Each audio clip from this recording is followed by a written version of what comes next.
Assalamualaikum warahmatullahi wabarakatuh.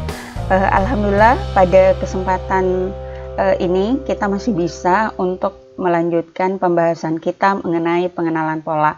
Nah, untuk kali ini kita akan membahas mengenai konsep dan perkembangan pengenalan pola part 1. Ada beberapa outline pokok bahasan yang akan kita bahas pada kesempatan ini. Yang pertama, definisi pengenalan pola, kemudian kedua, struktur sistem pengenalan pola, dan yang ketiga, pemanfaatan dan perkembangan aplikasi. Nah, kalau misalkan kita berbicara mengenai etimologi pola, nah itu ada beberapa hal yang berkaitan dengan pola. Nah, yang pertama, pola adalah merupakan objek ya, ataukah proses atau kejadian fenomena yang kemudian diberi nama atau memiliki identitas atribut.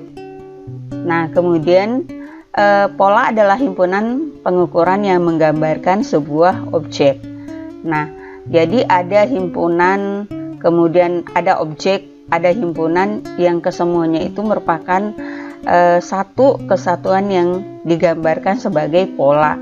Nah, di sini kita bisa lihat secara visual ya. Yang pertama, pada gambar ini ada guratan-guratan dari jari ya, guratan-guratan jari yang merupakan ciri khas dari manusia. Nah, kemudian ada iris mata, kemudian retina dengan pupilnya. Kemudian di sini ada wajah, ada gambar wajah seseorang, kemudian ada telapak tangan atau palm print. Nah, untuk kesemuanya ini ya, dia akan dimodelkan dalam pola ya, pola-pola tertentu nanti oleh mesin ya, mesin. Nah, gimana caranya? Nanti sesuai dengan pola-pola yang nanti diajarkan.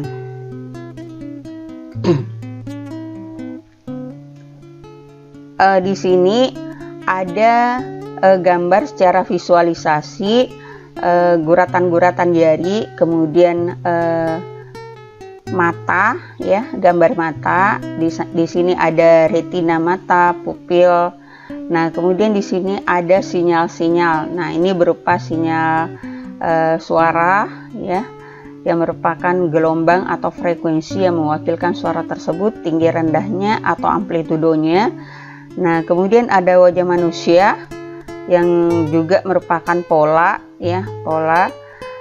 Kemudian di sini ada telapak tangan yang juga merupakan pola. Nah, ini merupakan pola-pola yang dikenal sebagai biometrik. Ini sidik jari, retina mata atau iris mata, kemudian ini ada suara misalkan, kemudian wajah, telapak tangan. Nah, kemudian di sini ada contoh tulisan tangan ya, tulisan tangan yang dilakukan antara manusia yang satu dengan yang lain itu ada kekhasannya masing-masing. Nah, makanya dikatakan sebagai pola.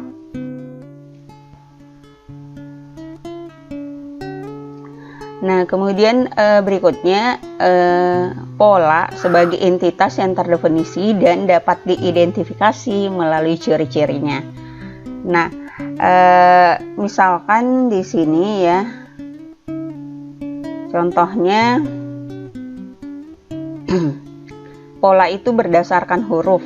Nah, pada huruf ini ada beberapa variabel yang akan diukur. Apakah tingginya, ketebalannya, titik sudut, lengkungan garis, dan sebagainya. Nah, ini akan menjadi pola dari huruf ya. Apakah nanti huruf besar, huruf kecil, kemudian jenis fontnya itu apakah Arial, Calibri, Times New Roman, dan seterusnya.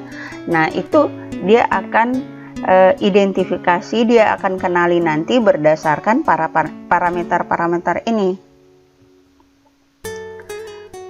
Berikutnya suara ya, suara. Nah, maka suara nanti itu memiliki amplitudo, ada frekuensi, nada, intonasi, warna.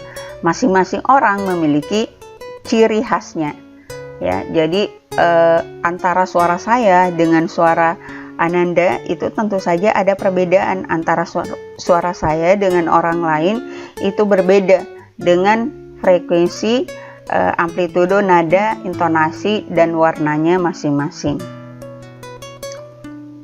Tanda tangan. Nah, tanda tangan di variabel-variabel untuk membedakannya itu ada panjang, ada kerumitan, ada tekanan, ya. Nah, itu bisa dilihat nanti dari siapa yang melakukan tanda tangan tersebut. Apakah tanda tangan ini misalkan asli ataukah palsu? Karena kan bisa jadi kemudian dia mirip-miripkan. Nah, dari tanda tangan orang yang asli itu tentu saja pasti ada perbedaan dengan orang yang melakukan pemalsuan. Berikutnya sidik jari. Nah, sidik jari di sini memiliki variabel yang bisa diukur berupa lengkungan, ya, jumlah garis, ya, lengkungannya, jumlah garis, kemudian ada titik-titik, ya, word, yang ada pada guratan sidik jari tersebut. Nah, itu menjadi penanda perbedaan antara orang yang satu dengan orang yang lainnya. Nah, kemudian di sini telah diberikan beberapa definisi yang berkaitan dengan pengenalan pola. Ya, di sini ada definisi dari Duda dan Hart, ya, yang kemudian mendefinisikan bahwa penentuan objek itu ke dalam salah satu atau beberapa kategori. Jadi dia menentukan bahwa objek itu dibedakan atas kategori. Kemudian Skalkov di sini dia lebih kepada deskripsi dan klasifikasi. Jadi dia memiliki penggambaran yang lebih luas karena sudah meliputi bagaimana mendeskripsikan dari objek tersebut, bagaimana mengklasifikasikannya dengan bahasa yang berbeda. Nah, kalau menurut Kusrini, dia memberikan definisi bahwa kecerdasan buatan yang kemudian pengenalan pola itu merupakan bagian dari kecerdasan buatan. Kemudian di dalam kecerdasan buatan itu ada proses pengklasifikasian objek ke kelas tertentu. Nah, tujuannya apa? Untuk menyelesaikan masalah-masalah yang ada berkaitan dengan objek tersebut. Nah, kalau misalkan kita mengambil clue atau inti dari beberapa definisi dari pola, dari pengenalan pola, nah di sini kita ambil inti sarinya, ya, bahwa kelas pola atau kategori sebagai himpunan pola yang memiliki atribut tertentu, yang memiliki identitas tertentu. Ini penting karena atribut itu akan menentukan, akan membedakan misalkan antara tangan dengan muka, ya. Nah, jadi tentu saja atributnya misalkan untuk muka berbeda dengan tangan. Nah, kemudian karena dia merupakan objek yang berbeda juga. Nah, kalaupun misalkan kita meninjau lagi dari tangan manusia nanti itu ada atributnya masing-masing, ya. Misalkan dari tangan tersebut dia menggunakan jari kiri, jari kanan. Nah, itu ada atributnya masing-masing. Nah, kemudian yang kedua, kumpulan dari beberapa objek yang identik atau data yang memiliki kemiripan. Nah, kemiripannya di mana? Itulah nanti yang akan dibandingkan pada proses pengklasifikasian pola tersebut ke dalam kelasnya masing-masing. Misalkan ini, ya, ini untuk huruf ini T, kemudian ada 3 dimensi T. Nah, kemudian ada dengan font yang lain ditulis miring, tegak bersambung. Kemudian ada juga hanya pola-pola yang lebih agak-agak tidak terlalu dikenali. Kemudian ada lagi penulisan yang lain. Kemudian dengan artistik yang berbeda, ya, ini ada T. Terus ada T juga yang merupakan lapisan-lapisan horizontal vertikal, dan ini lebih kurang jelas lagi. Nah, ini nanti akan dibedakan yang mana memiliki kemiripan. Nah, misalkan antara T yang ini, nah ini mirip karena memiliki kemiringan. T yang ini mirip dengan ini. misalkan ini mirip ini karena 3 dimensi misalkan. Nah, dan seterusnya.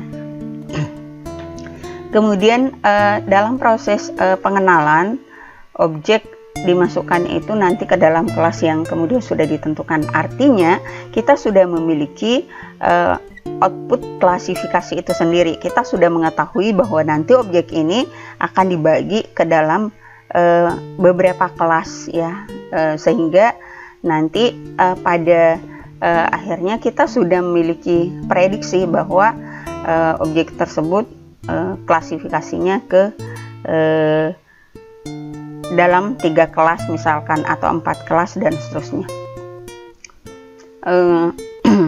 Berikutnya teori, algoritma, dan kemudian sistem untuk meletakkan pola-pola ke dalam kategori. Jadi di sini kita menggunakan ya pastinya teori ya, pastinya ada algoritmanya. Dalam hal ini kita menggunakan rumus.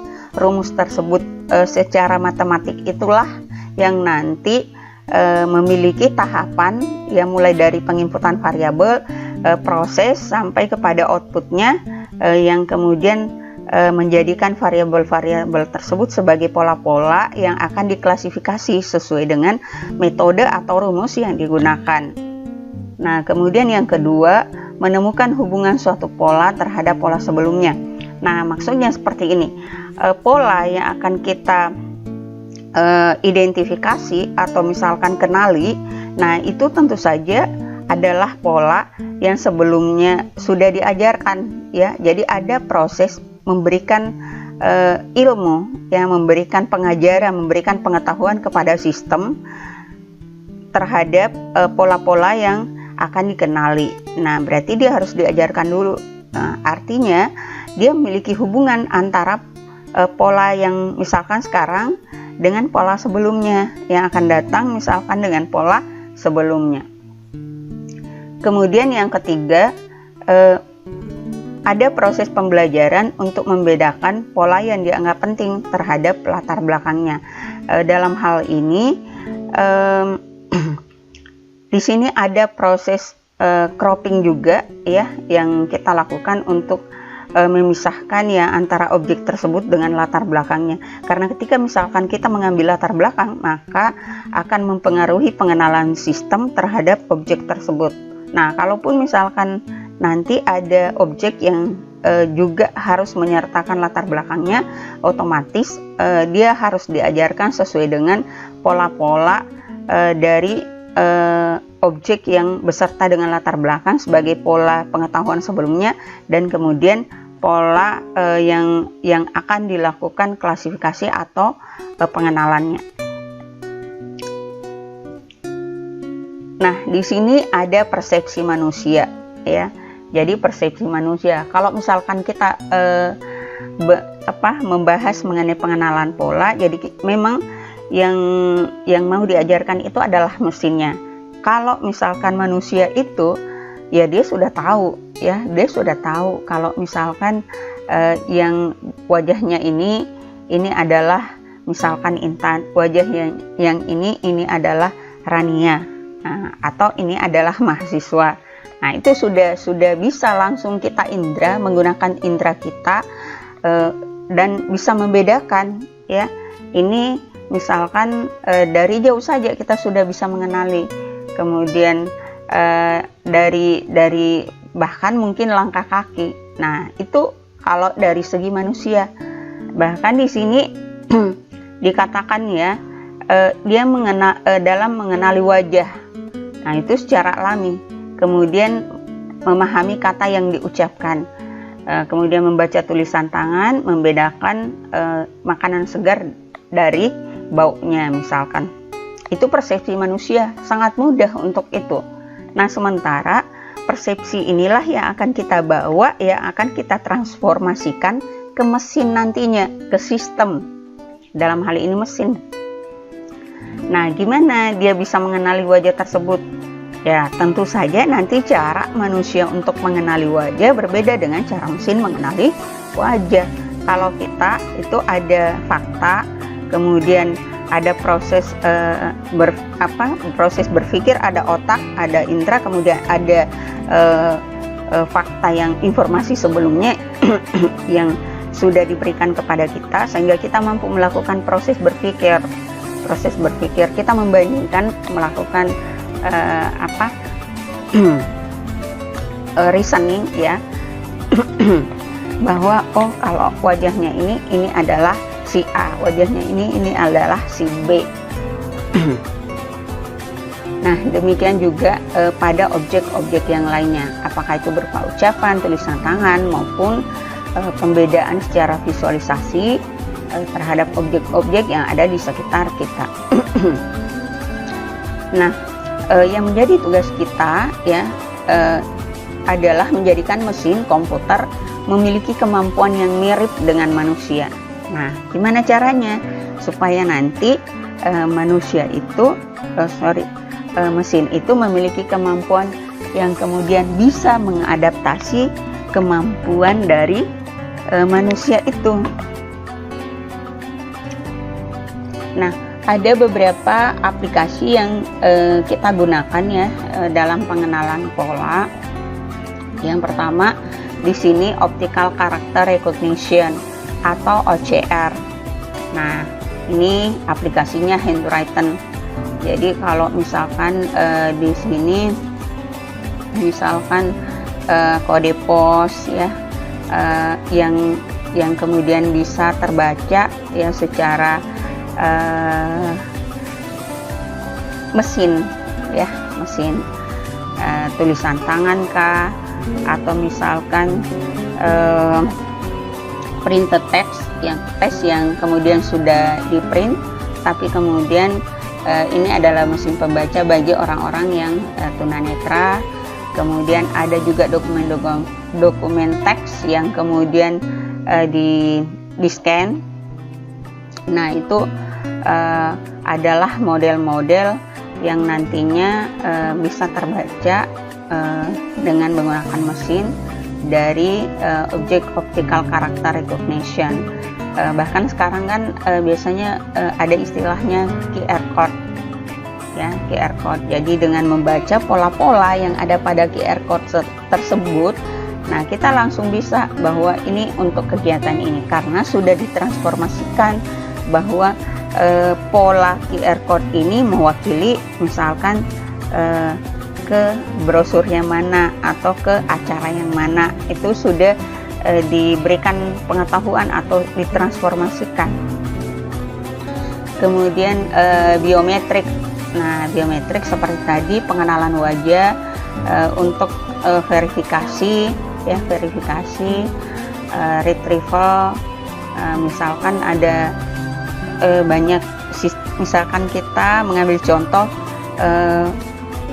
sistem absensi yang menerapkan pengenalan wajah. Jadi mahasiswa yang kemudian masuk ke dalam kelas adalah mahasiswa yang memang sudah terdatabase, sudah di-enroll wajahnya itu ke dalam database, ke dalam sistem, sehingga ketika dia melakukan verifikasi maka sistem langsung akan mengenalinya. Nah, kemudian misalkan ya pintunya akan terbuka ketika mahasiswa tersebut melakukan scan wajah pada sistem.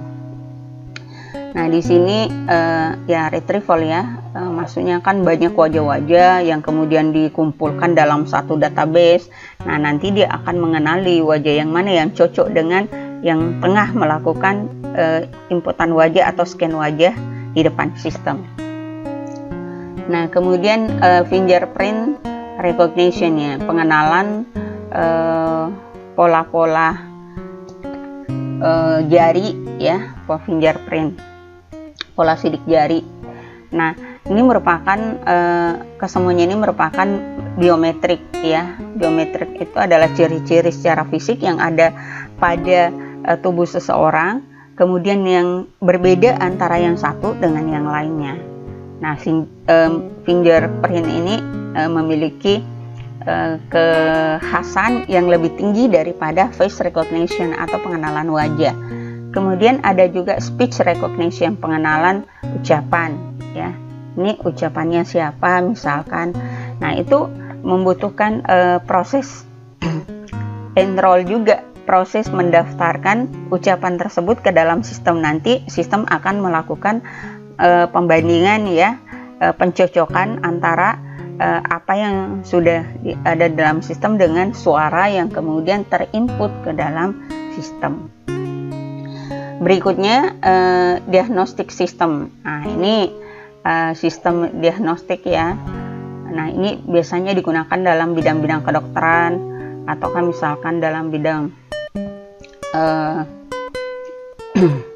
ya, dalam bidang kedokteran, ataukah misalkan dalam bidang security untuk melacak keberadaan, mendiagnosa ya.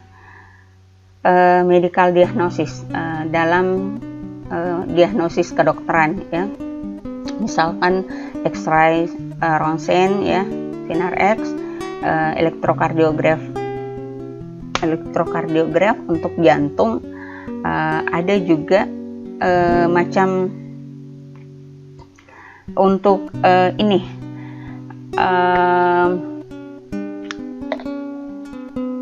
CT scan ya, atau sudah banyak CT scan, kemudian CT untuk tomografi, kemudian ada USG. Nah, itu sistem diagnostik semua yang kemudian menggunakan sinyal-sinyal, apakah itu sinyal listrik atau sinyal ronsen, sinar X, yang itu merupakan pola-pola yang akan dikenali oleh sistem. Berikutnya ada military application, jadi aplikasi-aplikasi dalam bidang militer, misalkan pengenalan target secara otomatis. Misalkan kita mau mengetahui apakah di perairan Indonesia itu ada pesawat asing ataukah tidak, kemudian ada pesawat jatuh, posisinya di mana. Nah, itu akan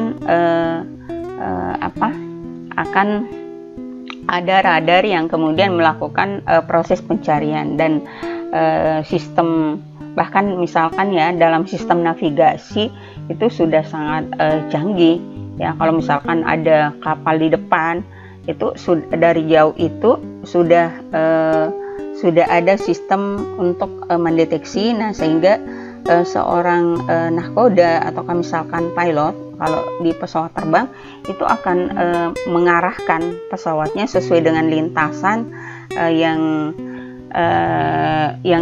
diarahkan dari sistem terotomatisasinya atau dalam sistem pengontrolannya. Ya, di luar kalau misalkan ada semacam kecelakaan ya, itu di luar dari human error. Intinya manusia itu secara targeted ya, kalau targetnya itu ya sesuai dengan kondisi terbaiknya. Nah, kemudian image segmentation and analysis.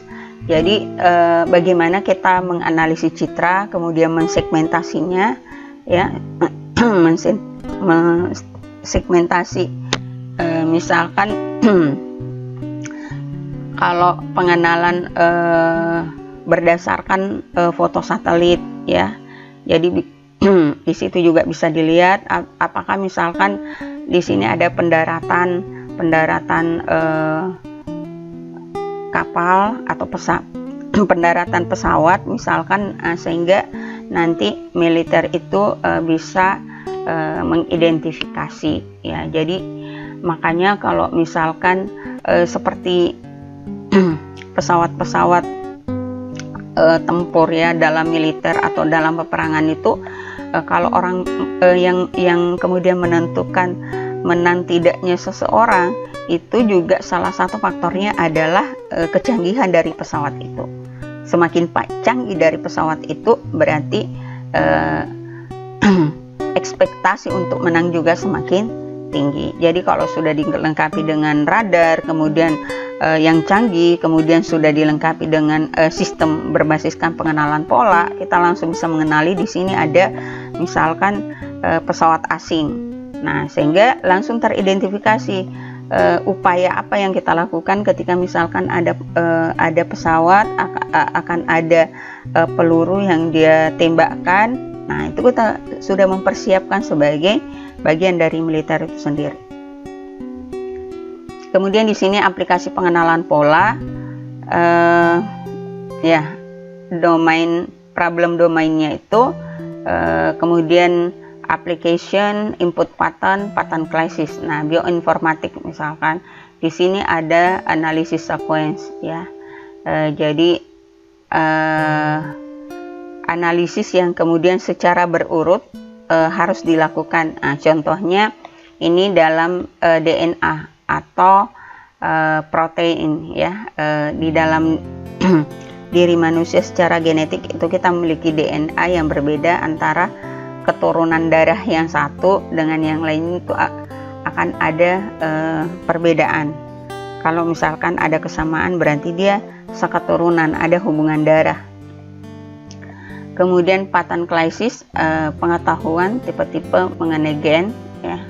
Jadi ini yang akan dia klasifikasikan, ya, genetiknya, jadi akan bisa terlihat, ya, apakah anak ini merupakan ayah biologis atau ibu biologis dari si A dengan si B. Nah, itu bisa diketahui dari susunan DNA-nya, DNA yang kemudian diambil nanti dari darah, ya, darah yang kemudian melalui proses scanning, ya, dilihat di bawah mikroskop.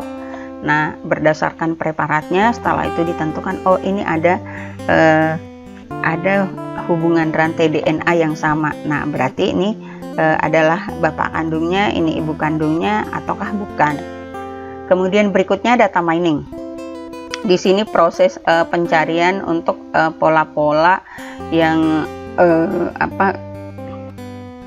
sudah didefinisikan, ya, sudah diartikan, sudah diterjemahkan.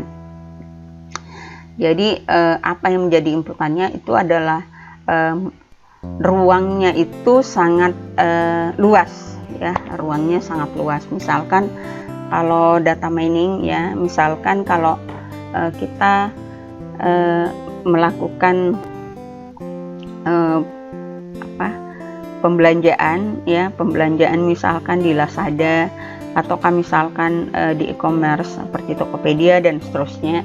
Nah, dia akan mengetahui pola belanja antara orang yang satu dengan orang lain sebagai user atau penggunanya. Nah, pola belanja saya berbeda dengan yang lainnya. Pola belanja si A, si B itu akan berbeda sesuai dengan apa yang sering dia beli, misalkan sesuai dengan rekomendasi yang tersimpan, ya, di dalam database-nya. Nah, sehingga ketika misalkan dia tampilkan visualisasi jenis-jenis barang, nah itu sudah disesuaikan dengan, oh ini kesukaan dari yang bersangkutan, maka akan tampil seperti itu. Nah, ini yang dia cari, ya. Dia akan tampilkan. Di situ sudah ada proses data mining. Sudah ada proses data mining untuk mengklaster kesukaannya ini seperti apa dari barang-barang yang akan dia cari, akan dia akses, seperti itu. Kemudian klasifikasi dokumen. Nah, di sini kalau aplikasinya itu pencarian di internet, ya. Terus kalau inputan patternnya berupa dokumen teks. Nah, misalkan dilakukan kategori untuk bisnis, olahraga, kemudian pendidikan, education, kemudian mungkin religion, dan seterusnya. Jadi berdasarkan artikel-artikel misalkan ataukah dokumen-dokumen yang tersebar luas di internet. Nah, sehingga dari sistem yang akan digunakan itu dia akan mencari terlebih dahulu. Misalkan ini dokumen-dokumen yang banyak misalkan diakses oleh anak muda usia misalkan 12 tahun sampai 17 tahun. Nah, ini dokumen-dokumen yang biasa dia unduh, ataukah berita-berita yang kemudian biasa mereka cari. Nah, ini dalam bidang sport kah, hiburan kah. Nah, terus berikutnya dokumen image analysis. Jadi nah, ini adalah seperti aplikasi bagi orang buta, ya, orang buta. Jadi kalau misal dalam artian bukan juga aplikasi, dalam artian dokumen ini nanti dokumen buta ceritanya. Nah, nanti akan diberikan karakternya ya, karakternya itu nanti akan diklasifikasikan ya. Misalkan ini berdasarkan gambar apa ya, dari dokumennya ini, misalkan tentang apa dokumen ini, apa intinya, apa isinya dari dokumen ini, itu dilihat dari gambar-gambar yang ada dari dokumen tersebut. Jadi penelusurannya dilakukan sesuai dengan gambar dokumen tersebut diubah ke dalam citra, dan kemudian apa isi dari dokumen tersebut. Nah, kesemuanya itu harus diwakilkan ke dalam bentuk alfanumerik karakter. Nah, ini biasa juga dilihat dari proses, misalnya sekarang kita menggunakan convert ya, convert misalkan dari PDF ke Word, kemudian ke Word ke gambar misal, ataukah dari Word ke PDF dan seterusnya. Nah, itu kalau sistem konversi seperti itu sudah ada aplikasi dari pengolahan citranya juga, karena dia berbasiskan karakter dengan dokumen. Bagaimana dia mentransformasikan, mengkonversikan dari satu format ya, format dokumen ke format yang lainnya. Kemudian industrial automation ya, dalam proses industri. Nah, jadi dalam proses industri, misalkan untuk melihat ya, apakah ini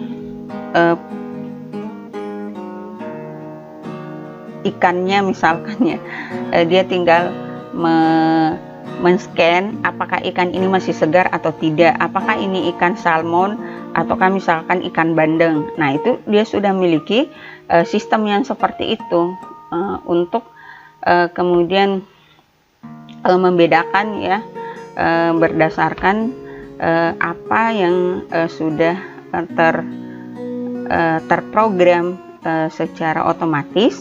Nah, sehingga akan memudahkan proses ya, proses sortir, mulai dari sortirnya sampai kemudian proses bagaimana membersihkan, mengolah ikan tersebut, itu melalui proses otomatisasi.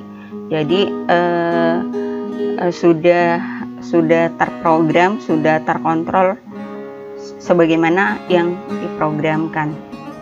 Kemudian multimedia database retrieval, jadi sistem multimedia. Nah, misalkan di sini berdasarkan ini banyak ya, nah, ini misalkan ini video-video yang mengandung pornografi misalkan, kemudian ini ada pemalsuan data. Dari video ini hasil editan, ini palsu, ini beneran ya, dan seterusnya. Nah, itu ilmu-ilmu aplikasi dari pengenalan pola ini kemudian menjadi faktor bantu ya, media bantu yang nantinya bisa digunakan untuk dimanfaatkan. Kemudian biometric recognition ya, seperti tadi ya, dalam ilmu biometrik. Nah, ini penting. Kita memasuki rumah orang misalkan berbasis biometrik ya, kita nggak bisa gunakan kunci ya, kunci yang biasa, kunci manual. Kita harus menggunakan muka kita di scan. Nah, biasa kita lihat ya di film-film, ataukah memang yang digunakan di luar negeri sana itu sudah menggunakan sistem door lock automation, jadi sudah terotomatisasi sistem pembukaan pintunya.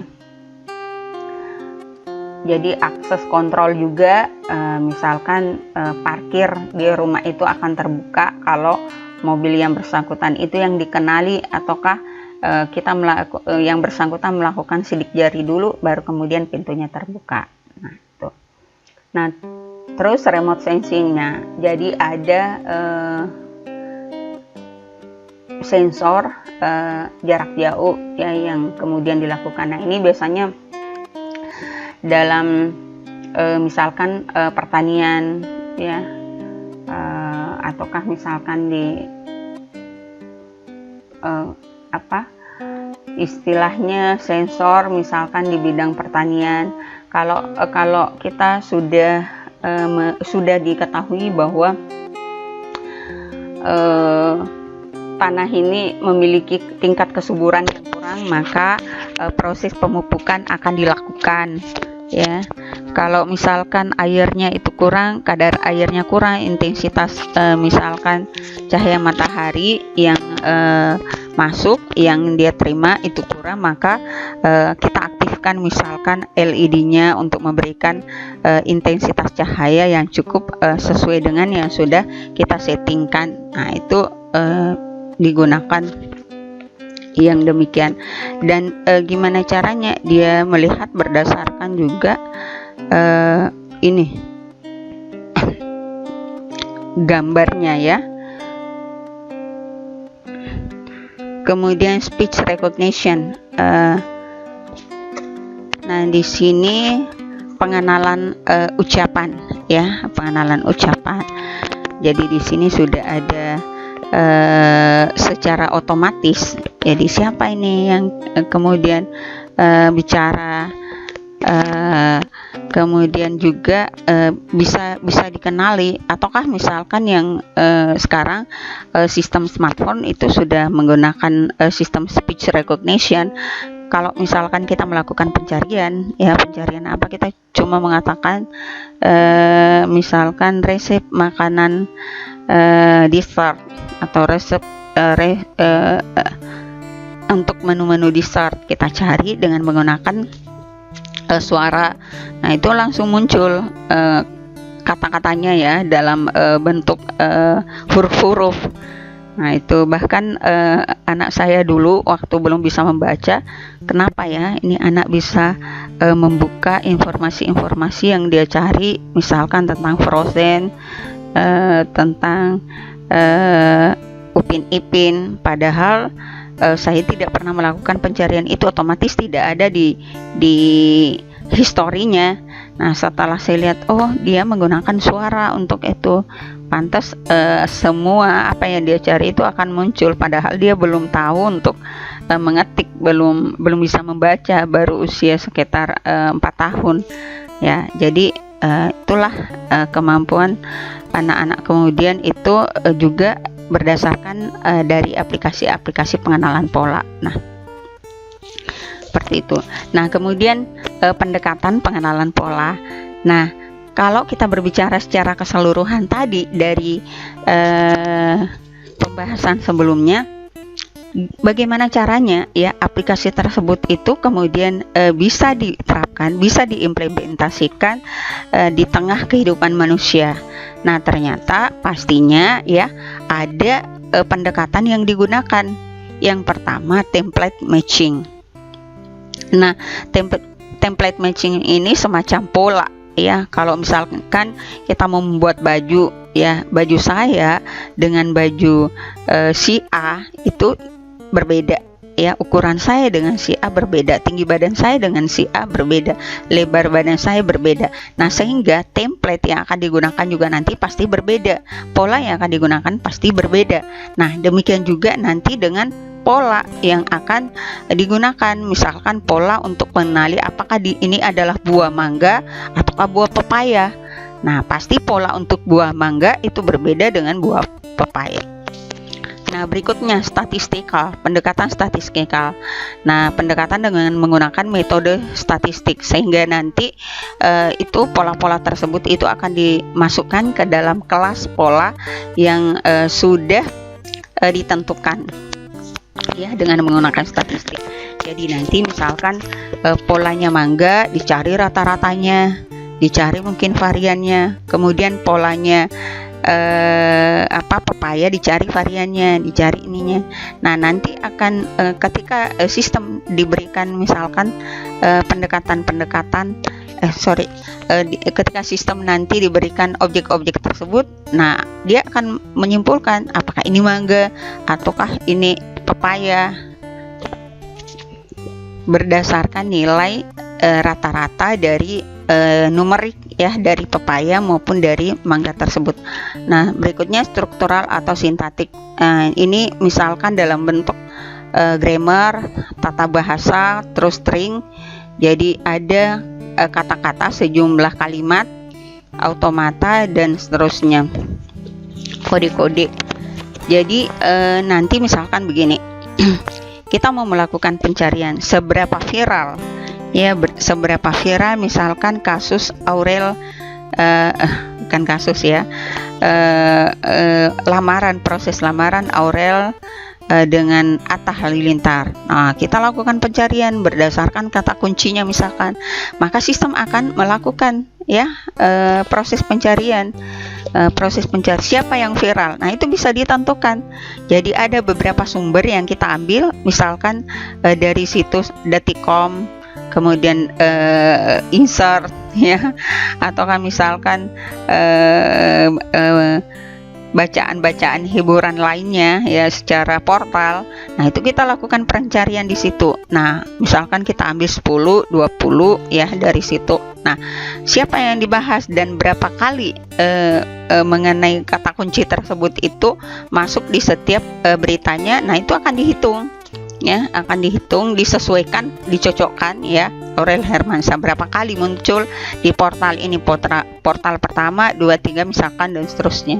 Nah, berapa yang terbanyak? Nah, itulah yang kemudian dikatakan sebagai viral. Nah, kemudian neural network, jaringan saraf tiruan.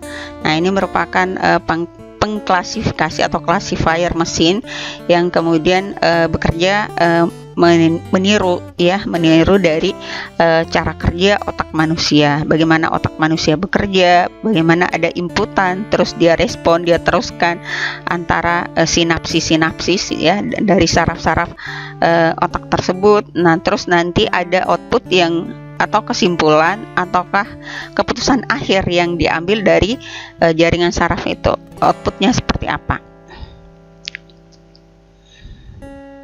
Nah, untuk pendekatan pada template matching, modelnya itu adalah sampel. Jadi ada sampel, ada pixel, ada kurva ya.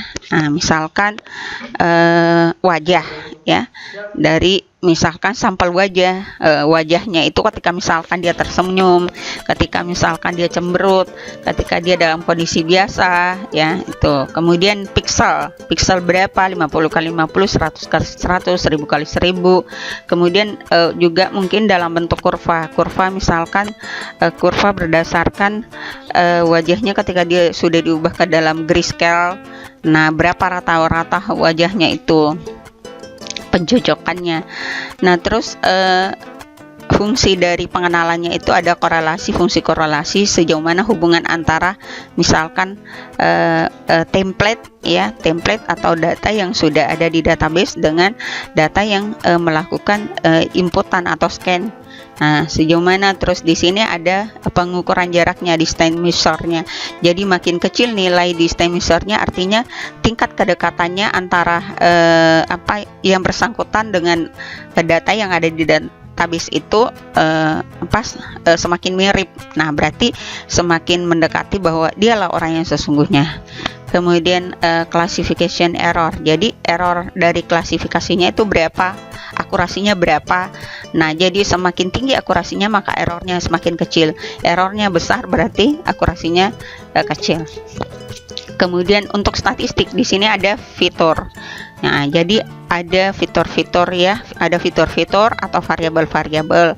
Nanti ada sejumlah variabel yang ditentukan misalkan kalau dari sisi statistiknya. Kemudian di sini misalkan berdasarkan statistik ya, ada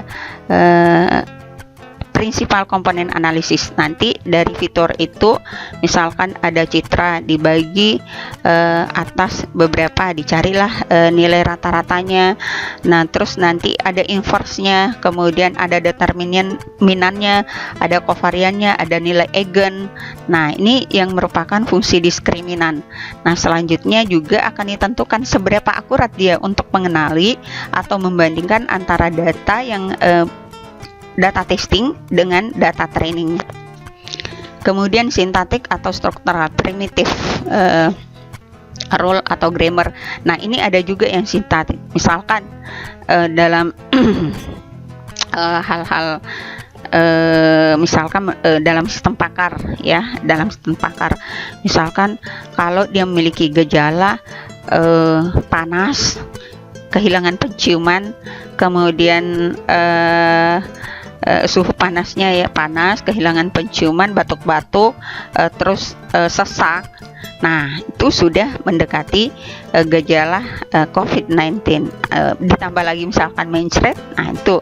Jadi ada beberapa rule. Jika hanya 2 gejala, bagaimana? Apakah langsung dia tentukan bahwa dia kemudian terindikasi sebagai pasien COVID-19 ataukah bukan? Nah, itu dilihat dari gejala beratnya, gejala yang sedang atau gejala ringannya. Nah, sehingga nanti dia akan diklasifikasikan berdasarkan gejala-gejala tersebut. Nah, ini aplikasi seperti ini bisa kemudian dijadikan juga aplikasi yang membantu ya dokter atau pihak medis untuk memudahkan mereka mengenali penyakit COVID-19 tersebut secara telemedicine atau secara jarak jauh. Jadi tanpa perlu ketemu dokternya dulu, cukup di rumah kita konsultasikan melalui telemedicine. Oh iya, sudah gejalanya berat, berarti harus segera diperiksakan ke rumah sakit dan kemudian dilakukan opname. Nah, terus di sini existence error. Nah, jadi error kesalahannya itu yang kecocokannya itu yang banyak itu yang mana ya, maksudnya kalau tinggi kecocokannya berarti tingkat akurasinya tinggi, kalau rendah berarti ya rendah. Neural network. Nah, di sini ada pixel bisa, fitur bisa, sampel bisa, kemudian fungsi jaringan. Jadi ada namanya input layer, hidden layer, kemudian output layer. Kemudian berdasarkan mean square error, berdasarkan MSE-nya ya. Jadi error rata-rata kuadratnya. Ini pendekatan statistik. Kalau misalkan kita mau melihat ini huruf apa, huruf A atau huruf B, bagaimana cara menentukannya? Nah, pertama kita harus melakukan grid dulu, sampel dulu ya, sampel. Jadi kita sampel dulu dia dalam berapa grid yang berbentuk kotak-kotak. Ini merupakan grid. Kita bagi misalkan 1, 2, 3, 4, 5, 6 kali 6 misalkan 2, 3, 4, 5, 6 kali 6. Nah, setelah itu kalau di sini 1, 2, 3, 4 1, 2, 3 1, 2, 3, 4, 5. Jadi 5 kali 4 ya, kita sampel ke dalam 5 kali 4. Nah, untuk A yang ini dengan A yang ini. Nah, kemudian kita bandingkan antara ini dengan ini, A yang pertama dengan A yang kedua, itu jumlah grid yang tidak sesuai 3. Nah, berikutnya kita bandingkan lagi antara A yang ini dengan B.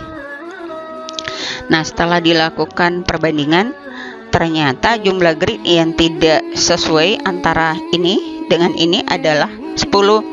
Nah, berarti tingkat perbedaannya itu tinggi. Nah, ya kan? Nah, tingkat kesamaan yang kemudian mendekati ini antara huruf yang pertama dengan kedua, huruf pertama dengan ketiga itu jauh, huruf pertama dengan kedua dekat. Berikutnya waktu yang dibutuhkan untuk mengenali pola. Nah, ini juga penting ya. Kalau misalkan waktunya lama ya untuk proses pengenalan itu sendiri, jadi ini mempengaruhi performansi dari sistem itu. Semakin lama waktu yang digunakan untuk mengenali pola yang kemudian kita tes ke dia, nah berarti performansinya itu makin kurang. Nah, itu ya. Kemudian inti persepsi manusia dan mesin. Jadi intinya di sini adalah kalau persepsi manusia ya secara alami langsung dikenali sesuai dengan tadi, ada fakta, kemudian ada otak yang menyimpan, kemudian ada informasi sebelumnya yang dikaitkan dengan fakta yang terindra, dan melalui proses berpikir maka manusia itu bisa mengenali objek-objek yang ada di sekitarnya secara alami. Nah, akan tetapi kalau mesin itu tidak bisa, dia harus kemudian objek-objek tersebut dimodelkan ke dalam bentuk piksel-piksel gambar. Setelah itu mungkin dilakukan proses bagaimana mengubah dari citra warna kemudian menjadi citra grayscale. Setelah itu di grayscale, nah ini kita numerikan, kita ubah nilai grayscale tersebut itu ke dalam angka-angka tertentu yang nantinya mudah dihitung oleh sistem. Nah, sehingga mesin itu akan belajar dari situ ya, sesuai dengan kemampuan dari mesin itu sendiri, berdasarkan metodenya, berdasarkan algoritmanya untuk mengenali objek yang kita testing ke dia. Nah, dalam pengenalan pola jadi ada 2 tahapan penting. Pertama, learning dengan detection, atau dalam hal ini pengenalan. Bagaimana dia learning, bagaimana dia belajar untuk mengenali pola-pola yang dikenalkan. Nah, dia harus terlebih dahulu diajarkan ya, tidak mungkin secara otomatis dia akan pintar. Pasti dia akan perlu diajarkan terlebih dahulu, karena proses pembelajaran itulah yang kemudian membuatnya bisa untuk diuji. Ya, sama dengan kalian, kalau misalkan kalian tidak diberikan materi perkuliahan dulu terus tiba langsung dites, nah pasti kelimpungan kan. Pasti errornya banyak, kesalahannya banyak. Nah, sehingga harus melalui dulu proses perkuliahan. Nah, terus berikutnya detection adalah bagaimana dideteksi ya, misalkan pengenalannya tadi, gimana caranya dikenali ya, dia akan melakukan reasoning ya, dia akan melakukan proses penalaran untuk membandingkan antara apa yang sudah diajarkan sebelumnya dengan apa yang diteskan. Nah, disitulah dia akan mengambil kesimpulan, dan kemudian akan ditentukan seberapa performansinya, seberapa akurasinya dalam mengenali atau dalam proses testing tersebut. Kemudian waktu learning lebih besar ya. Iya, pasti waktu pembelajaran pasti lebih besar daripada waktu ujian ya. Karena waktu learning itu memang dia harus diajarkan banyak hal ya. Kalau di tes itu kan ya pasti tidak selama kan waktu belajar dengan waktu ujian. Kemudian berikutnya sulit untuk belajar, tapi sekali terpelajar sistem akan menjadi natural.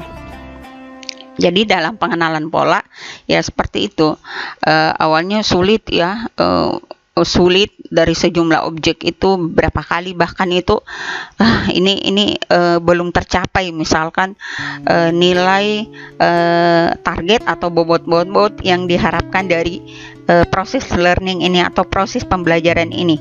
Nah, sehingga dia belum bisa ya secara alami mengenalinya, dia masih banyak errornya. Artinya kan tidak secara alami kalau seperti itu.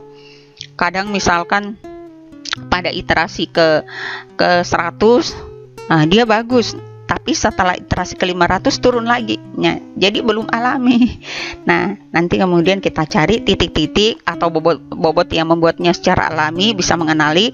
Nah, itu membutuhkan proses yang lama, supaya nantinya dia secara alami mengenalinya, sudah stabil istilahnya.